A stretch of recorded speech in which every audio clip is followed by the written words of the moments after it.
இந்திய திரை உலகையே உலுக்கிய மலையாள சினிமா துறையின் பாலியல் விவகாரம் குறித்து தமிழ்நாட்டைச் சேர்ந்த முன்னணி நடிகர்கள் மௌனம் காத்து வருகிறார்கள். மல்வுட் எனப்படும் மலையாள சினிமா துறையில் பாலியல் உறவுக்கு ஒத்துழைக்கும் நடிகைகளுக்கே வாய்ப்பளிக்கப்படுவதாக ஹேமா கமிட்டி கேரள அரசிடம் அறிக்கை அளித்தது. இந்த அறிக்கை வெளியானதை தொடர்ந்து தமிழ் சினிமாவிலும் இதுபோன்ற பாலியல் தொந்தரவுகள் இருந்ததாக நடிகைகள் ராதிகா, குட்டிபத்மினி, ஷகிலா, சனம் ஷெட்டி உள்ளிட்டோர் பரபரப்பு குற்றச்சாட்டை முன்வைத்தனர். மலையாள சினிமா துறையினர் மீதான ஹேமா கமிட்டியின் அறிக்கை பற்றி மட்டுமின்றி தமிழ் நடிகைகளின் குற்றச்சாட்டு குறித்தும் முன்னணி நடிகர்கள் மௌனம் காக்கின்றனர்.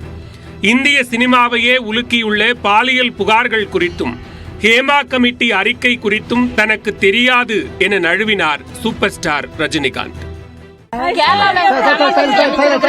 தொடர்ந்து தமிழ் திரையுலகுக்கும் ஹேமா கமிட்டி அமைக்க சொல்லி நிறைய பேர் வலியுறுத்துறாங்க.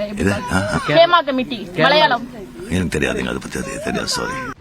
நடிகர் ஜீவாவோ ஒரு படி மேலே போய் ஹேமா கமிட்டி குறித்து கேள்வி கேட்ட செய்தியாளர்களை ஒருமையில் சாடினார்.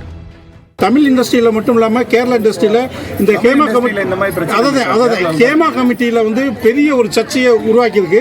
இதுக்கு ராதிகா மேடம் அவங்களும் வந்து பதில் வச்சிருக்காங்க. சார் திரும்ப பதில் சொல்லிட்டு இருக்க முடியாது. நான் பதில் சொல்லிட்டேன்.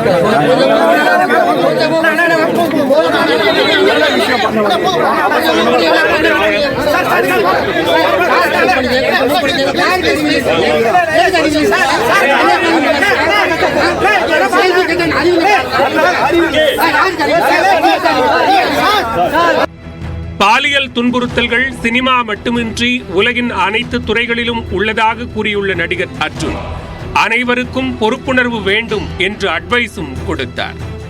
உலகத்தில் எல்லா துறையிலும் இந்த மாதிரி பிரச்சனைகள் இருந்துட்டு தான் இருக்கு. பொண்ணுங்களுக்கு இந்த மாதிரி பிரச்சனைகள் நடந்துட்டு தான் இருக்கு.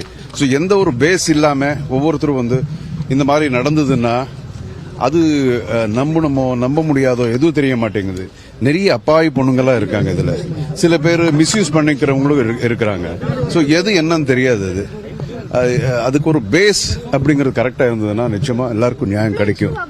பெண்களுக்கு எதிரான கொடுமைகள் குறித்து முன்னணி நடிகர்கள் குரல் எழுப்ப வேண்டும் என நடிகை சனம் ஷெட்டி வலியுறுத்தினார். சினிமால இருக்கிறவங்க எத்தனை பேர் வந்து பேசுறாங்க, அங்கே போய் கேளுங்க. பேச வேண்டியவங்க அவங்க தலைமையிலேயே இண்டஸ்ட்ரி வச்சிருக்காங்க இல்லையா, ஏ லிஸ்டர்ஸ், அவங்க வந்து பேசணும். ஆமாங்க இந்த மாதிரி பிரச்சனை இருக்கு, அதுக்கு என்ன சொல்யூஷன் கொடுக்கறோம் அப்படின்னு பேச சொல்லுங்க. இதே போன்று பாதிக்கப்பட்ட பெண்களுக்கு தைரியம் உள்ளவர்கள் கை கொடுக்க வேண்டும் என திரைப்பட தயாரிப்பாளரான அர்ச்சனா கல்பாத்தியும் வலியுறுத்தியுள்ளார். ஏன்னா நம்ம தான் நம்மளுக்கு குரல் கொடுக்கணும்.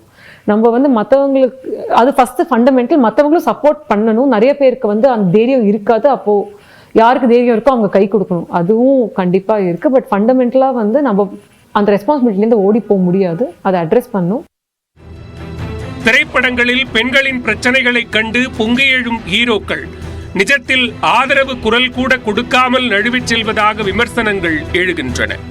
நடிகர்களின் இந்த போக்கு பலரையும் அதிருப்திக்கு உள்ளாக்கியுள்ளது.